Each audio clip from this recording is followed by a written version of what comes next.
Hi everyone, I'm Frank Daniels, and you're watching Football DataLab. We work with a database of over 30,000 active professional players across more than 80 performance metrics. Today, we're looking at where regular goal scorers actually come from. Is it geography, position, or shooting technique? Let's start with a simple fact. Our database covers almost 15,000 players. Of those, only 684 score at a rate of 0.5 goals per 90 or higher. That's fewer than 5% of the entire sample.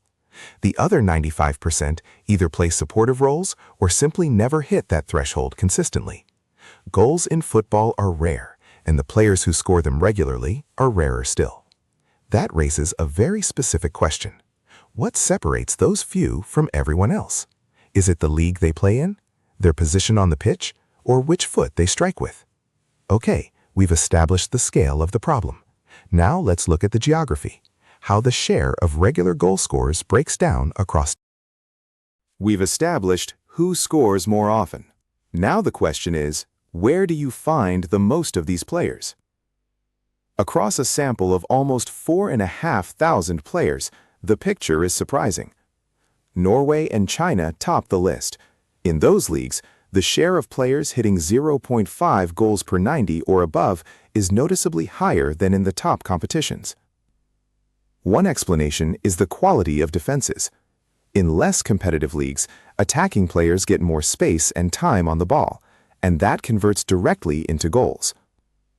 Another factor is the makeup of the leagues themselves. They attract forwards who've already hit their peak, or young strikers who need minutes and goals to build their market value. In Spain, Germany, and the Netherlands, the numbers are more modest. The competition is fiercer, defensive structures are more complex, and every goal costs that little bit more. Okay, that explains geography. Now let's look at which. The league's country gives us a first reference point, but it doesn't explain who's actually doing the scoring. Let's look at positions.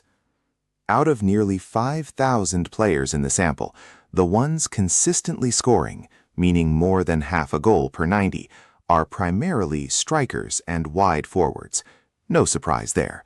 But the gap between those top two and everyone else is sharp. One explanation is purely structural. Strikers simply find themselves in shooting positions more often, with more touches inside the box. The other is selection. Clubs keep only proven goal scorers at the sharp end and push everyone else deeper. Attacking midfielders appear on the list too, but noticeably lower. Wide midfielders sit almost at zero. That tells you the position itself sets a ceiling on how much you can realistically score. Okay, that covers the positional breakdown. Now let's look at how We've covered positions. Now the final question. Does a player's stronger foot actually affect how often they score? The chart shows almost 10,000 players split into three groups: right-footed, left-footed, and two-footed. We're only looking at those who score more than once every 200 minutes, meaning a rate above 0.5 goals per 90. And here's what stands out. Two-footed players land in that bracket noticeably more often than one-footed players do. One explanation is technical. A player equally confident on either foot simply doesn't sacrifice position to find a comfortable angle. He shoots when the moment demands it, not when it feels convenient. The other explanation is about recruitment. Two-footed players are less likely to be pushed out to wide or peripheral roles. Clubs tend to keep them in attacking positions, and that's naturally where goals accumulate. The gap is modest, but it's consistent. That makes it a signal, not a coincidence.